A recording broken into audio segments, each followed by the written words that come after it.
A lone lion stood on the ridge, his dark mane rippling in the African wind.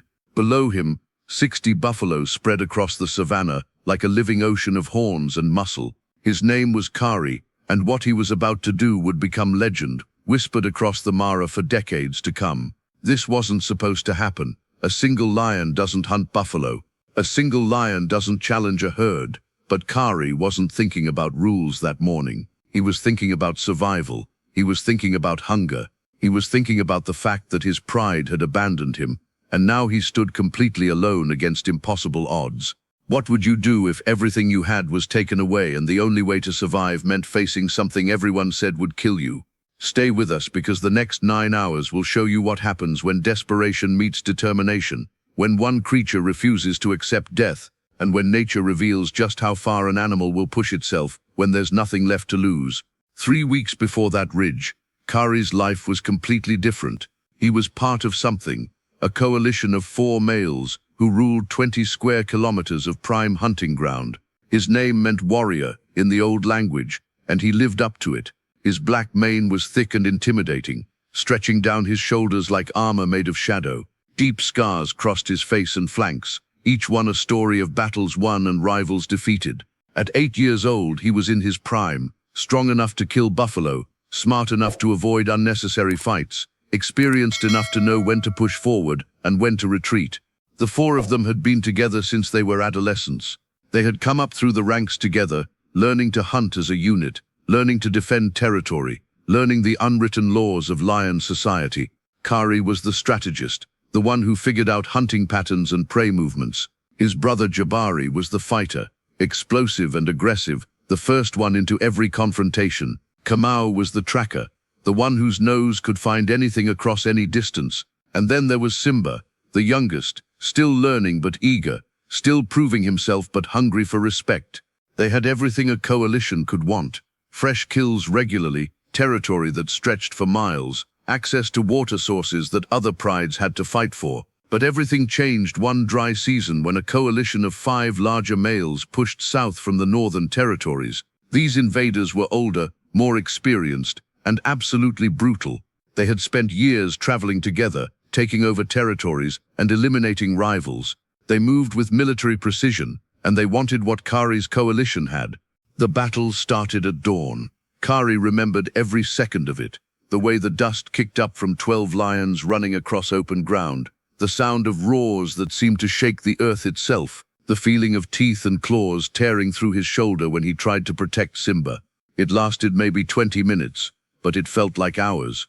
When it ended, Jabari was dead, torn apart by 2 of the invaders while Khari tried to reach him. Kamau managed to escape with a deep wound along his spine, limping away into the brush. Simba ran before the fighting even got serious, disappearing into dense cover like a ghost. Khari fought alone at the end, surrounded by 5 males who were determined to kill him. He was good, better than any of them individually, but he couldn't fight in every direction at once. They wore him down, cut him, bled him, until finally he had no choice but to run. He broke through their circle and bolted toward the riverine forest, hearing their roars behind him but not looking back. He ran until his legs burned, until his lungs felt like fire, until finally he collapsed in a thick thorn bush where they couldn't follow. He laid there for 2 days, hidden and bleeding and alone. When he finally emerged, the territory was gone. The invaders had already marked every tree, already established dominance, already begun the process of erasing his brothers from existence. Jabari was dead, Kamau and Simba were gone, chased away to unknown territories, and Khari was alone in a world that suddenly felt much bigger and much more dangerous than it had before. The first week of solitude was the hardest. Khari tried to hunt, but hunting alone as a lion was almost impossible. Lions are made for teamwork. A single male can't flank prey the way a coalition can. He can't cut off escape routes or coordinate attacks. His first attempt at hunting a zebra ended with the prey kicking him hard enough that he limped for 3 days.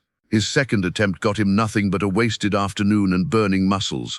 By the end of that first week, he was existing on scraps, leftover kills from other predators, anything he could steal from hyenas when they weren't paying attention. The territory he was forced into was marginal at best. Dry, sparse, with limited prey and bitter competition from established prides. Every direction he went, He was chased away by lions who saw him as a threat or a competitor. A lone male with no pride backing him up was bottom tier in the hierarchy, worse than a nomadic teenager, because everyone could smell the defeat on him. Everyone could sense that he had lost something important. For 2 weeks, Khari survived in a way that most lions don't. He became invisible, moving through shadows, hunting only what he could catch quickly, avoiding confrontation at all costs. He lost weight, his ribs starting to show through his once powerful frame. His mane lost its shine, becoming dull and matted. The warrior was becoming a ghost, and ghosts in the African wilderness don't last very long. Then came the drought. The dry season that year was worse than anyone could have predicted. Rivers dried to trickles. Prey moved south toward water sources that were hundreds of kilometers away. The entire ecosystem shifted, and suddenly there was almost nothing to eat. Khari wandered for days without food, his body burning through reserves, his strength fading with each passing hour. He found himself at the edge of a landscape he didn't know, where established territories meant nothing because there was nothing to defend anymore. That's when he saw them, the buffalo herd. 60 of them gathered around a watering hole that still had water, clustering together against the heat and the danger. Most lions wouldn't even consider it. A single lion versus 60 buffalo was suicide. Buffalo are heavy, mean, and they have horns that can pierce a lion's body like knives. When they're together, they're basically unstoppable. Their hooves can crush bone. Their horns can gore anything that gets too close. Together, they're a force of nature. But Khari hadn't eaten in 4 days. His body was screaming for food, his mind clouding with the kind of desperation that makes animals do impossible things. He watched them from a distance, thinking, calculating, trying to figure out if there was any angle, any possibility, any way to make this work. For hours he watched. The buffalo stayed together, tight formation, mothers protecting calves, bulls surrounding the perimeter. It looked impossible. But then one calf wandered a little too far from the group. It was young, maybe 3 months old, still learning the world, still not understanding that danger waited everywhere. Its mother called, but the calf kept exploring. Curious and unafraid, Khari felt something shift inside his chest. Not hunger anymore, not desperation, but purpose. If he could get that calf separated, if he could draw the herd in the direction he wanted them to go, maybe he could create chaos. Maybe in that chaos he could make a kill. It was insane. Every part of his brain that knew the rules of lion survival was screaming at him to walk away. But the part of him that refused to become a ghost whispered something different. This is how you survive. This is how you prove that even alone, even after losing everything, you're still a warrior. Khari moved. He started slowly, circling downwind so the herd couldn't smell him yet. His body was weak, but his mind was sharp, focused like a blade. He chose his moment carefully, waiting for the sun to reach just the right angle, waiting for the wind to shift, waiting for the buffalo's attention to drift just for a second. Then he ran. The calf never saw him coming. One moment it was exploring the dry grass. The next moment Khari was there, his jaws closing around its neck before it could even cry out. For a fraction of a second, everything was silent, and then the herd exploded. 60 buffalo moving as one is something that defies description. It's not individual animals running anymore. It's a living tsunami of horns and hooves and raw fury. The mother of the calf was the first to react, her horns lowering as she charged directly at Khari. He twisted, running with the calf still in his mouth, trying to drag it away from the herd, but the mother was faster than he expected. Her horn caught him across the ribs, and he felt something tear, but he held onto the calf, kept running, kept trying to get distance between himself and the herd. The entire herd was moving now, chasing him across the grassland. Khari's weak body screamed in protest, but adrenaline was flooding through him, pushing him forward, making him faster than he should have been able to be. He was heading toward a rocky outcrop about 300 meters away, a place where the terrain might give him an advantage. Behind him, the thundering of hooves sounded like the earth itself was angry. He was almost there when the calf died in his mouth. The stress of the chase, the fear, the trauma of being hunted, it all became too much for the young animal's heart. It just stopped beating. But Khari didn't let go. He kept running, kept dragging the dead calf toward the rocks, because if he was going to survive this, he needed what he was carrying to be worth it. The buffalo herd split when they reached the rocky ground. Half of them couldn't navigate the uneven terrain without slowing down dangerously. They stopped, snorting and pawing at the earth, but unable to continue the pursuit. The other 30, the strongest and most determined, kept coming. They were not going to let a lion take one of their own. That was a matter of principle, a matter of family, and no buffalo understood compromise when family was involved. Khari dropped the calf on a flat rock and turned to face them. His body was shaking with exhaustion and pain. His ribs burned where the horn had caught him. His muscles felt like they were made of liquid, but his eyes were clear, and his roar echoed off the rocks with the force of absolute defiance. The buffalo charged up the rocky slope, but the terrain was against them now. They couldn't move in formation anymore. They couldn't use their numbers effectively. They had to come at him one or two at a time, and Khari was ready. He killed the first one that reached him, a younger bull that wasn't quite big enough to handle what Khari could still do when his life depended on it. The lion's claws and teeth found vulnerable spots, and within seconds, the buffalo was falling backward down the slope with a deep gash across its neck. The second one came up faster, bigger, meaner, and it almost got him. The buffalo's horn sliced through the air where Khari's head had been just a moment before, so close he could feel the wind of it.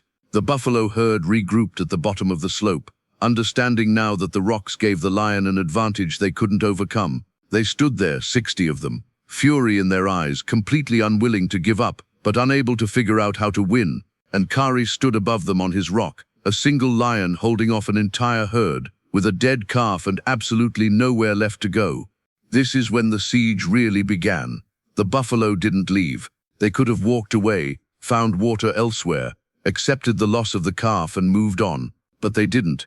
They settled around the base of the rocks in a massive semicircle, mothers protecting calves, bulls facing outward toward Khari, waiting. This wasn't just about getting their calf back anymore. This was about principle. This was about teaching a lesson to any predator who thought they could hunt the herd without consequence.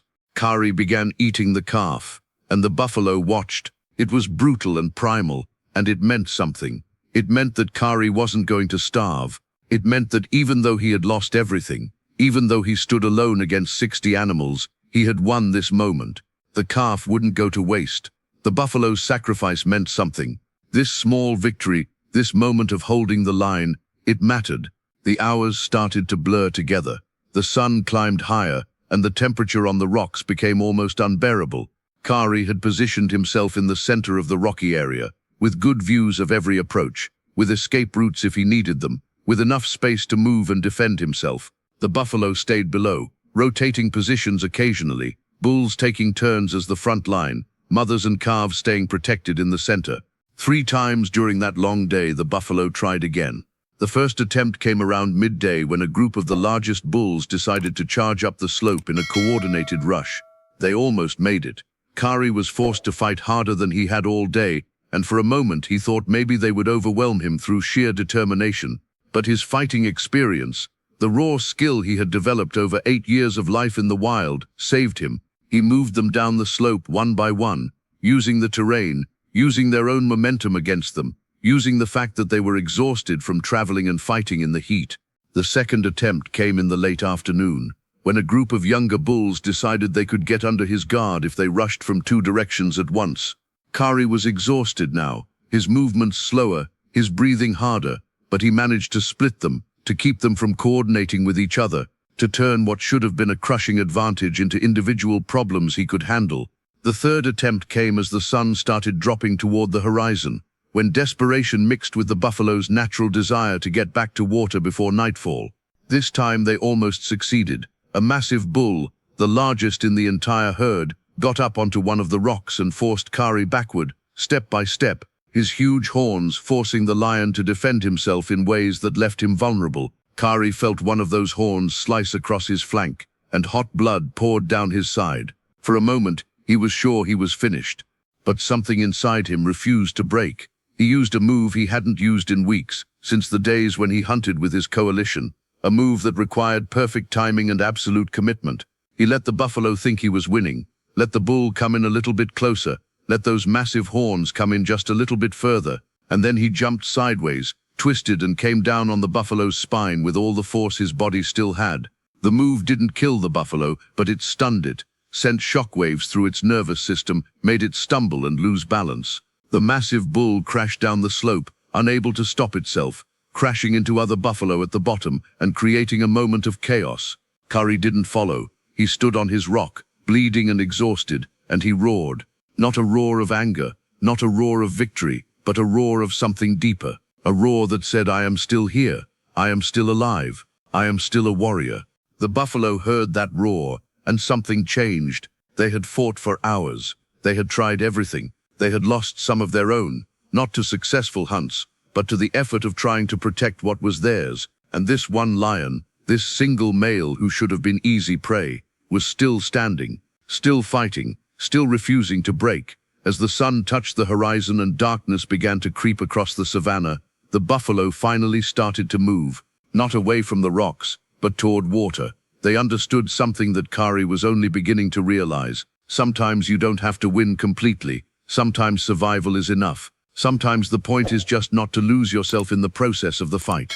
The herd left him alone on his rocks, just as darkness fell. 60 buffalo, moving slowly toward a watering hole they knew about. Mothers and calves in the middle, bulls on the outside, exhausted but alive. They didn't forget about Khari. He could see them in the darkness, silhouettes against the starlight, still watching, still vigilant. But they had decided that they had done what they needed to do. They had defended their herd. They had shown strength. They had taught the lesson they wanted to teach. Khari collapsed on his rock and slept for the first time in over 36 hours. His body ached in ways he didn't know were possible. His ribs were badly bruised, possibly cracked. The cut on his flank was deep and would scar. His muscles felt like they had been torn apart and reassembled incorrectly. But he was alive, and more than that, he had food. The calf's body had been partially eaten and was now attracting flies, but there was still meat there, enough to sustain him for 2, maybe 3 more days if he was careful. 3 days of strength returning, 3 days of his body starting to heal, 3 days of being able to think about something other than starvation. The buffalo returned at dawn, but they didn't rush the rocks again. They simply took up position around him, watching, waiting, making sure he didn't try to hunt anything else from their herd. They stayed for 2 more days, a constant presence, a constant reminder that this territory, these hunting grounds, belonged to them. But they didn't attack again. Something had shifted in their understanding of what this lion was, and something had shifted in Khari's understanding of what he was capable of. On the 3rd day, when the calf's remains had been picked clean and eaten, Khari made a choice. He walked down from his rocks and approached the buffalo herd slowly, his head low, his body posture completely non-threatening. The buffalo tensed, ready to defend, ready to charge if he made one wrong move. But Khari just walked through them. He didn't look for a calf. He didn't try to hunt anything. He just moved through their ranks like a ghost, heading toward the watering hole. When he reached the water, the buffalo let him drink. They surrounded him, mothers and calves and bulls, all watching, all ready, but they let him drink. It took him a long time to realize what was happening. They weren't hostile anymore. They had decided something. Khari had earned the right to exist here, at least for now. He had fought them to a standstill. He had made it clear that he was willing to die to survive. And somehow, that had changed everything. Over the next few weeks, something extraordinary happened. The buffalo herd and the lone lion came to an understanding. Khari would hunt from the edges, targeting young males from other herds that occasionally wandered too close, never touching the main herd again. The buffalo would tolerate his presence at the watering hole. It wasn't friendship exactly, but it was something deeper than mere tolerance. It was respect. Rangers and researchers who came to the area documented the phenomenon with amazement. A lone male lion, spending day and night with a buffalo herd, drinking when they drank, resting when they rested, creating a barrier between them and other predators who might have approached. The lion wasn't hunting the herd wasn't attacking the lion. They had found a balance that shouldn't have been possible, a way to coexist that went against everything that wildlife experts understood about predator and prey relationships. Word spread through the animal networks in ways humans still don't fully understand. Other lions heard the story and learned something new about what was possible. Other buffalo learned that sometimes you can negotiate with your predators, that sometimes surrender isn't the only option. The 9-hour siege on the rocks had been the beginning, but what followed was something even more remarkable. Khari's strength gradually returned over the following months. His wounds healed, leaving scars that covered his body like a map of survival. His mane regrew thick and dark, and he gained back the weight and muscle he had lost. But something had changed in him too. Something fundamental about how he understood his place in the world. He had faced impossible odds, and not just survived, but found a way forward that most lions never would have imagined. The invaders who had taken his territory eventually got bored and moved north, looking for new lands to conquer. One day Khari heard his old territory being called, heard the familiar roars that marked the boundaries he had once held, and he made a choice. He walked away from the buffalo herd, their disapproving snorts following him into the distance, and he headed back toward home. It took him 2 weeks to reach his old territory. When he arrived, the invaders were fighting among themselves, worn down by the constant work of maintaining such large holdings, tired of the politics of coalition life. Khari faced them on a ridge, similar to the one where this story began. But everything was different now. He wasn't desperate anymore. He wasn't alone anymore in the way that mattered. He carried the strength of survival with him, the knowledge that he could face anything and come through the other side. The battle lasted longer than the initial invasion that had cost him his brothers, but Khari won. He didn't win because he was stronger or faster, but because he understood something that the invaders had forgotten. He understood what it meant to fight for something that mattered. He understood what it meant to refuse to break even, when everything told you that breaking was inevitable. When it was over, he reclaimed his territory. Kamau returned, having heard that Khari had come back, and Simba eventually found his way home as well. They never spoke about what had happened, about the battles and the losses and the desperate 9 hours on the rocks. Lions don't speak about such things, but they knew. They understood that Khari had become something more than he had been before. The buffalo herd heard the roars of the battles from miles away. They understood that their lion had reclaimed his kingdom. Sometimes, late at night when Khari would wander south toward the marginal territories, he would come to the watering hole where he had spent those desperate weeks, and the buffalo would be there, still vigilant, still watching, but no longer defensive. The two sides would coexist in silence, each respecting what the other had done, each understanding that they had been part of something neither would ever fully explain to others. Khari lived for another 6 years after reclaiming his territory, long enough to father offspring who would carry his genes forward, long enough to establish a reputation that would echo through the region for decades.